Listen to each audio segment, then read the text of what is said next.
this new idea and I just decided I'm gonna go ahead and just try it out because I can. I'm grown. What are you talking about? I got a story time for y'all. You know, spoiler alert, we got a story time today. But I'm gonna do a standard. I don't know why, but for some reason I'll be having energy, so now I just, you know, if I want to just, you know, do my little expressions or whatever, you know, I can do that. You got too much energy. Like, you got too much energy. Like, boy. Money grow. Who really real? Tell me how you really feel. Keep it Uncle Phil. Do you kill like a Navy SEAL? Rolling off a pill. Very trill. You ain't got a deal. Do you really steal? Rob the stove. Okay, so if you didn't hear before, I mean, I know you did, because I know your ears been working today, but we got a story time today. A good one. This is a good one. I'm about to tell y'all the story about how I almost quit track and field. You what? I'm dead serious. Like, no, I'm not joking. Like, I was really about to be back home in St. Louis or living with my dad in Dallas. I was about to have to go work under him or something. You know, I don't know how that was gonna work because, either way, one thing I was not going to still be doing was running track at the University of Houston. Let me tell you how long it took for me to actually get to the realization where I actually thought about quitting. My first day of practice. I hit the track yet. I had not even gotten to the track yet. Like, this was in the weight room with a man we like to call Bowens. You know, we like to call ourselves Bowens made for a reason. I'm gonna tell y'all exactly how we got to that point. But first I'm gonna tell you about how I almost quit on the first day. Like, first day was about to be me out. My first day was about to be me out. Do you understand?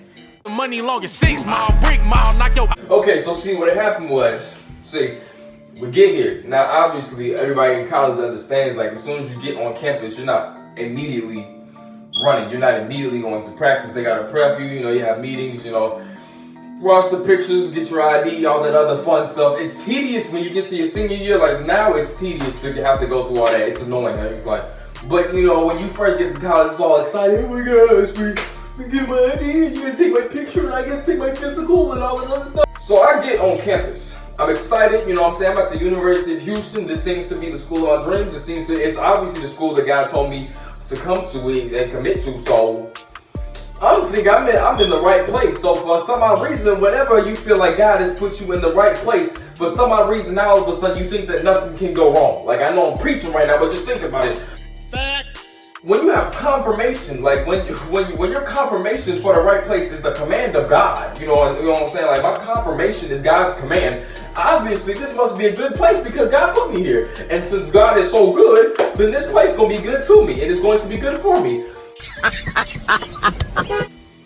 The difference is good for you and good to me don't always feel good. See, that's the algorithm that we like to miss out on. Is we think because it looked good and because it seems good that it's going to feel good. Let me tell you, the number one thing it probably is not going to do, especially if it's developing a better you. The one thing it is most likely not going to do, especially if it is developing you, is feel good to you. Like, I'm not even supposed to be preaching today, but I got some energy on this day. You understand what I'm saying? Getting all this stuff out the way, you know what I'm saying? That's cool. I'm cool, calm and collected. Now I'm talking to the athletes, you know, some of them had already known me from like Twitter and YouTube because I was making little funny skits and whatnot. I was a little bit popular. I wasn't. Nobody care about me, my little ugly. How, you know, athletes with experience, they kind of warn you of what's coming. You know what I'm saying? Like, they let you know, okay, this different than what you've experienced. I just want you to be mindful of that. What? Now, my head, guess where I'm coming from? Coffeyville Community College. Guess what I was doing when I was there? Starving. So now that you put me in a position to eat, I'm gonna eat. I don't care. I don't care. I'm telling y'all, every JUCO product, we think that everybody D1 is soft when we get there. No, I'm not your friend. Like, it's simple. Like, y'all ain't go through the struggle like us. Y'all ain't have to grind like us. Y'all ain't go through pain like trials and tribulation like us. And then in every situation have to adapt. Y'all ain't go through what we went through. So you can't tell me about nothing. Cause I'm built different. I'm a JUCO product. What are you? A D1 delinquent? No. No, sir. So in my head, I'm thinking, you know, everybody here is just soft besides me. That was very dumb logic. Like, so because everybody didn't starve like you, everybody's soft like that. That was stupid. I understand that now. But they telling me, they like, hey, we got to get you acclimated to this training before you even begin the real training. This is the first thing that had me messed up. You mean to tell me you have to prepare me for the real thing? Like, in my head, I'm thinking, oh, it's finna be soft. Y'all finna take it easy. It ain't even that serious. Little did I know. Like, they warned me, and I'm talking to my other JUCO product friends, you know what I'm saying? Like, T-Ware, I think I was talking to Travis too. No, I was talking to T-Ware. Me and T-Ware like, man, nobody worried about what y'all be doing. Like, we done been through worse. So we didn't have to do this after on an empty stomach. Like, stop playing. We didn't have to do this with no fuel in our body. We didn't have to do this after just crying because we had to eat sleep for dinner. Like, I don't care about what you talking about. We don't even have the same facilities as y'all. Our stuff, y'all equipment is shiny. Relax. Our stuff is rusty. Let me tell you, that's a privilege within itself. I don't even know if the 45-pound rusty thing is even 45 pounds no more. I know what I'm saying. So I'm like, okay, like, whatever. They're like, okay, I'm telling y'all, like, they're like, Bowens, this man Bowens, his real name is Minor Bowens. Great trainer, great guy, great individual development. Like, he's great with individual development, great with physical development, great guy. So it's not like I'm mad at him, you know what I'm saying? But he did kill me. He didn't have to do that. Coach Bowens, you didn't have to do that. Coach Bowens, you did not have to do that, but you chose to. You chose to. That's the problem here. Not only did you choose to, but you were excited about it. You were ecstatic about it, and you enjoyed every minute of it. And that's where we have a little bit of an issue here. You understand what I'm saying? Because everybody's telling me. They're like, okay, like I'm telling you, this guy is intense. Like I said, I've been growing up. I grew up in St. Louis. I've been running AAU with the St. Louis Blues. Our coaches, they don't get more intense than that. I'm telling you, our coaches they'll put their hands on you if they feel like it's reality. G. Man, it can't be no worse than that. What you talking about? Yeah, okay. My coaches yell, cuss. My coaches cuss. My coach will hit me up if I'm tweaking. You understand what I'm saying? So I'm like, hey, I'm from St. Louis is a different place, so I'm not worried. I'm not worried about it. Wow. In my head, once again, I'm like, y'all are just soft. So in my head, I'm like, it's not different. Y'all are just soft. Mistake number 2. Mistake number 2 is always misconception of something not being what you thought it was gonna be. So we get to day 1. The first thing is, I already had met Bowens beforehand. On my visit, I already met Bowens and talked to Bowens. He was a cool, laid-back dude. So in my head, I'm like, oh, we gonna jail well because he cool, calm, and collected. You know what I'm saying? I like that. He be chilling. So all he is like, get your work in and get out. That's what I thought. The person I met on my visit versus the person I met on my first day of practice, there was 2 different people. I don't understand how he flipped like that. Like, are we in the movie Split right now? Because, see, I met cool, calm, and collected on my visit. I met drill sergeant on practice day. There was a difference. It's almost as if it's like we acted this way to get you here. But now that you're here, you can't go nowhere. Now that you're stuck here, now I'm going to go ahead and reveal something. That sounds quite familiar in a lot of other situations. Y'all understand what I'm saying? I'm gonna mind my business on that one. I ain't gonna further elaborate on that one, you know what I'm saying? It's none of my business. Take that as you will, understand what I'm talking about. You understand what I'm saying? And the first thing they really emphasized, they said, dude, make sure you're not late. So I made sure I got up early. The one thing I always do, you know what I'm saying? I get up early, I drink me a little pre-workout, give me, put some good fuel in, because they said if you don't fuel up, you will pass out. I believe them. I took their word for that. I'm still thinking they're being soft, but I'm like, whatever.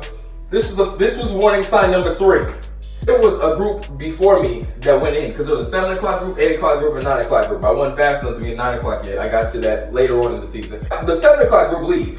I'm 8 o'clock group. The 7 o'clock group looked like all the life had been sucked out of their body. Some of them couldn't even walk. Some of them didn't even make it. Do you understand what I'm saying?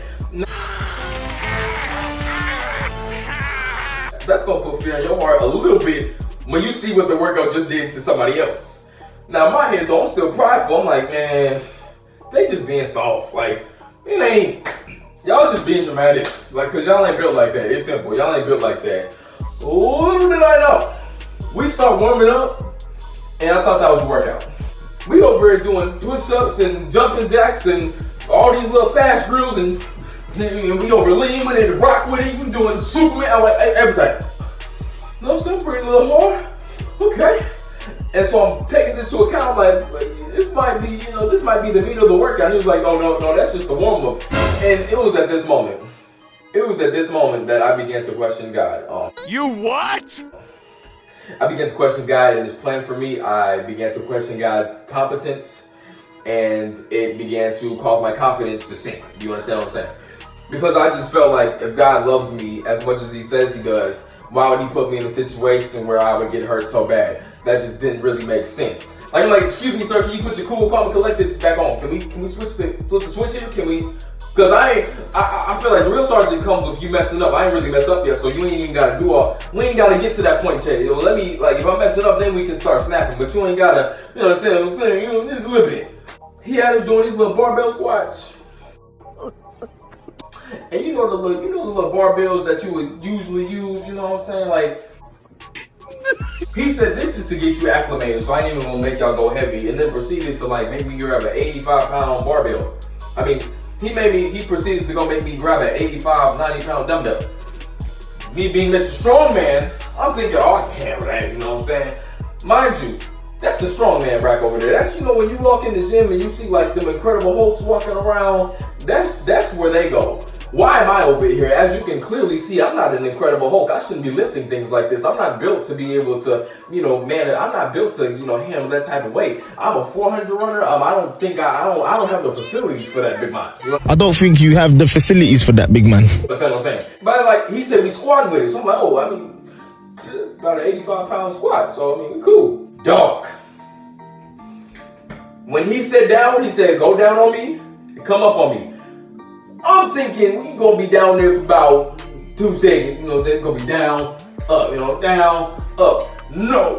To the no. No. He says down. It's burning too much to even hold it like that. When I tell you my birthday had passed, we didn't invented a new national holiday. It was a different season outside, and we were still down. I'm like, wait a minute, what in the world is going on here? We not supposed to be doing what, huh? What is this working? What is this doing? I ain't never done this before. Before. I have never seen myself act like this before. I had to look in the mirror with my legs burning and I can't breathe, and you know you working out hard when you begin to taste blood in your throat. And I'm just like, I have never seen you act this way before. We have not encountered this before. Like, for some, ain't no way this is normal human behavior. You understand what I'm saying? Like, look, like, I'm not training to be an Avenger. I'm not training to be part of the X-Men in the origin story. You understand what I'm saying? I'm training to run track, so I don't even understand. Like, you're not, you trying to make another Batman. You trying to create Superman or something. I'm just trying to be Jake Luke. You understand what I'm saying? Like, sit down. Okay? Now, I would love to sit here and tell you that I, like, killed that whole workout and impressed the coaches and everything. No, sir. Not me. But I didn't. I blew it. Like, I dropped the weight. I was falling over the place. I couldn't breathe. I was shaking. I walked out the weight room doing a stanky leg. I'm over here looking like I'm doing a Cupid shuffle. Just to the left, but I'm limping, you know what I'm saying? I'm over here like, I'm not kidding. You know I gotta finish the dance. Leave me alone. This is how you know I was serious. I proceeded to call my mom. Call my moms. You know, every kid know, you know, you gotta call your mom first to tell them that you about to quit. And you gotta see how their reaction is before you go tell your dad. So I basically was telling my mom, you know, there's about to be, I hope there's some vacancy left at the house back in STL. You what? Cause I'm about to be back there, cause I'm not doing this. After the first day, I said no. Cause you know, the thought that kept plaguing me was, this is the first day. This is just the acclimation. When we start working out and then we add running onto this, and I have to do this on a weekly, monthly basis, daily basis, you think I'm about to do this again? That's the number one thing that makes people quit. I gotta do this again? I gotta feel like this again and again and again? Oh, you have lost me.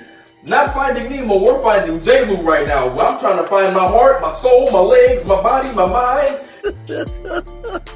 My mind was telling me no, and my body was telling me no as well. Like, everything was telling me to go ahead and shut it down, flip the switches off. Like, it's time for us to get up out of here. You understand what I'm saying? Like, nothing was saying, like, push through this, endure this. Like, not even, I don't even think I could have prayed for encouragement in that time. Like, I don't know where the strength was coming from because there wasn't no strength there. Like, I was asking God to give me strength, and I guess he was already busy that day because he ain't had nothing to give me because I kept falling. I can't, like, the word up is not even in my vocabulary right now. Down, because all I keep hearing is down. When you say up, I just can't. I shut it down. Down and then downer. That's what I do. Down and then drop. That's what we're doing right now. We're not. There is no back up, Bowens. There's no back up. And he proceeds to like go from intense to laughing. Do you know how you got a crazy coach if you're laughing at your pain? Simple. Like, you're entertained by this now. Like, this is your entertainment for the day. This is what you like. Now we've gone from coach to crazy, and that's where you have lost me. That's where the disconnect is. That's why I gotta call my mama. I gotta go home. Like, I can't. So I call my mama. I'm like, Mom, I'm coming home. And she was like, coming home to what? Ain't no place for you here. Huh? I'm like, Mama, I guess I'll be living in a box, but I'm not going back to the weight room tomorrow. So y'all got to figure something out. Who flying you back? See, that's the only reason I stayed. The only reason I'm still in college to this day is because I ain't have a way back home. If I did, I would have been gone. I'm telling you, I wouldn't be wearing this right now. You wouldn't know me as J. Lou right now. I don't know what I'd be doing, but if it weren't for me not having a way out, I feel like that's how you progress in life. You gotta put yourself in a situation where there's no way out. Like, there's no turning back. I feel like that's where the progression happens. When there's no turning back, you have no choice but to go forward. Facts. I had no choice but to go forward. I had no choice to go back to practice because I had nowhere else to go, nothing else to do. So I might as well go ahead and go back to work. Simple. But then the junior college products in me woke up and he said, "You ain't no punk now. Stop. Quit. We not finna do all that. Not off the first day." Need longer 6 mile, brick mile, knock your. Look, this is one part of my mind.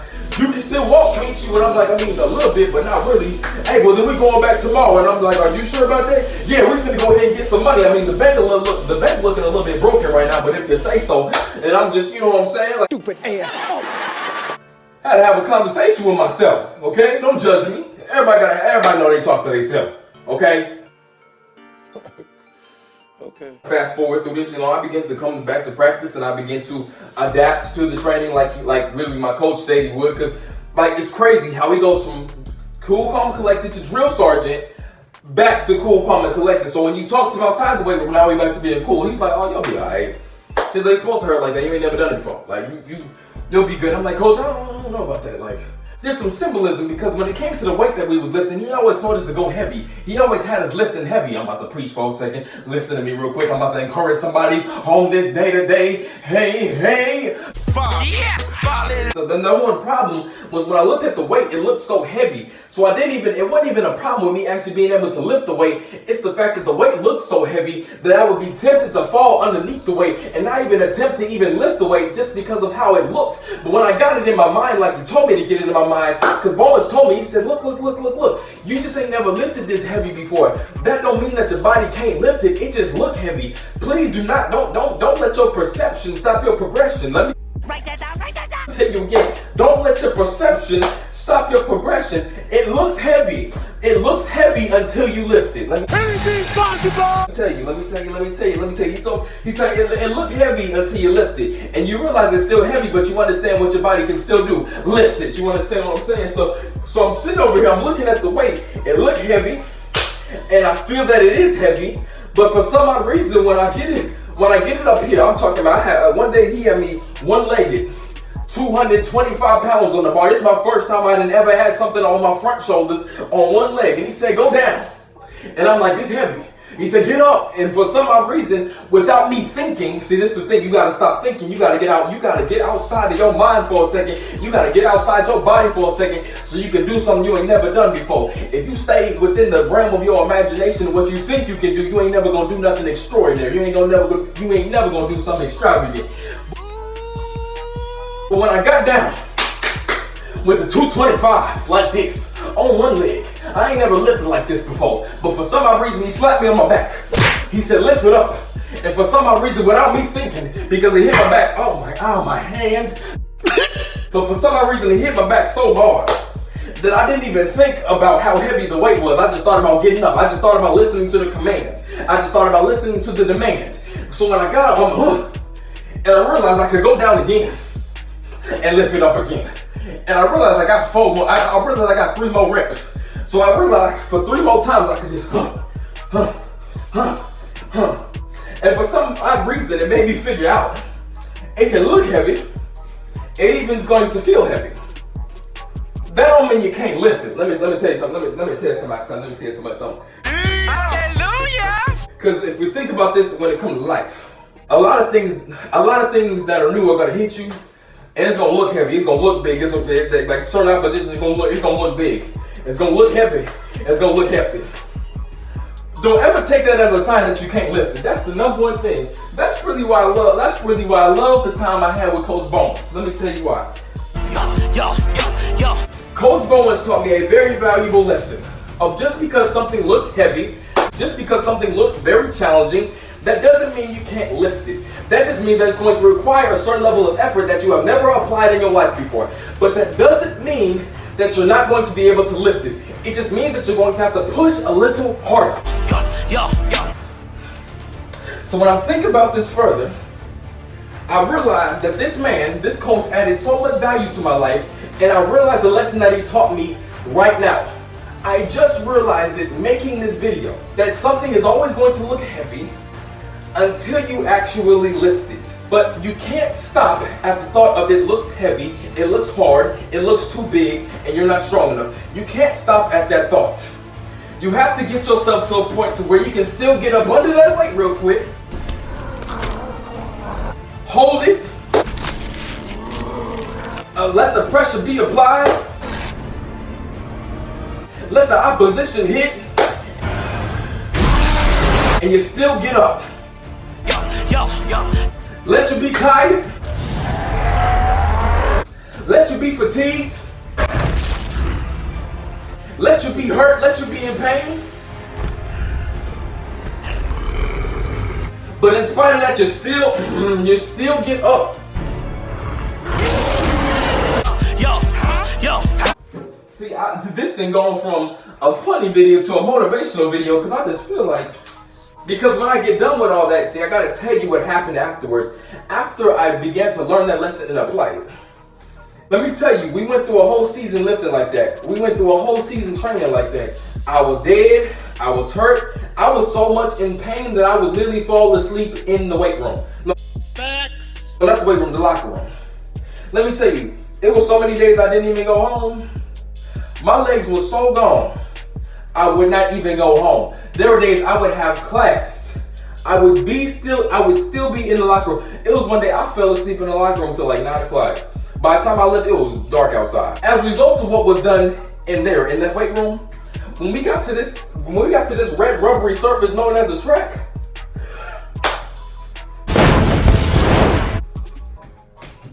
it was monsters stepping out on there. I'm talking about Succotash. They're monsters. I'm talking about, this is the results that we had after this. Preseason training. When we get to the season, you got a 4x4 that pops the number 1 4x4 time in the nation during that time. You got us pop. I'm running faster than I have ever in my entire life. I am bigger than I have ever been in my entire life. Stronger than I've ever been. Mindset sharper than it's ever been. I'm telling you, the man you talking to right now, the man you looking at right now, the man you listening to right now that's what was produced after the fact. Or we didn't know what was coming. That's the thing. Like, we didn't know what was coming before we, like, it was so many times where I would question, why am I lifting like this? Why am I training like this? Why I gotta hurt like this? But then when it was like, oh, number one time in the NCAA, number 1 time in the world in flow track tactics and start getting follows, I'm like, huh. Okay, that's one thing. And he tells me, he looks at me and he tells me, he's like, we just getting started. I'm like, what you mean? Like, hey, we solid. He's like, no, we just getting started. Then we go to a track meet called the Clemson Tiger Paw Invite. And something else happens where we just so happen to break a world record there. And we popped, I think, I popped like the number 17 time in the NCAA, number 17, number 16, or maybe even higher. Obi pops the number 1 400 time in the NCAA, and Kamari pops like the number 4 time in the NCAA. Then after that, we go to a meet known as the National Championship for Indoors, and we just so happens to, as a group, when we got in that 4x4, we did something called like Win It.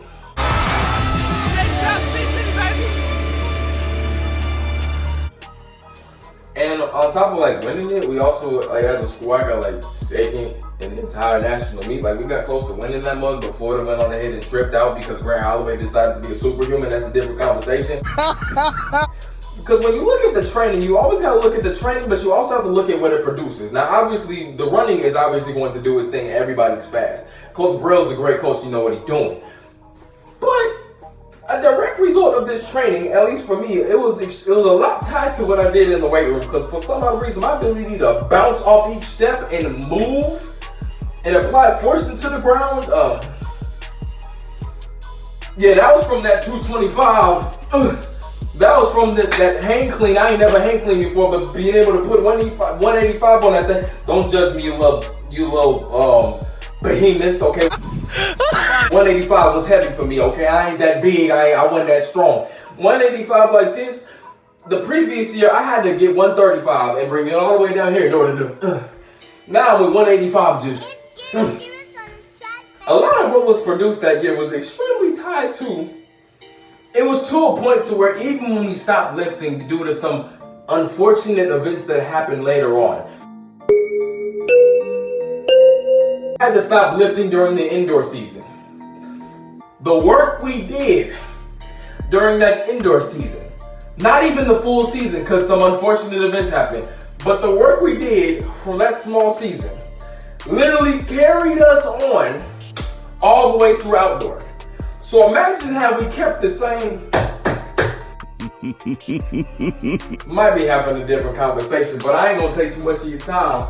You know what I'm saying? Like this is definitely a video, you know, a video in good remembrance to one of my favorite coaches I've had. And don't tell him that I said that. Like if he sees this, ignore the fact that I said that. Just ignore it. Act like I didn't even say it. Just let it in one ear and out the other. One of my favorite coaches that I've ever had when it comes to my NCAA experience. Like, just take this as a video of my expression of appreciation for the seed that you planted as you're about to watch it produce fruit. You understand what I'm saying? Like, finally, when I step back on this track healthy in a few months, thank you for the contribution to you planting that seed because it's about to produce.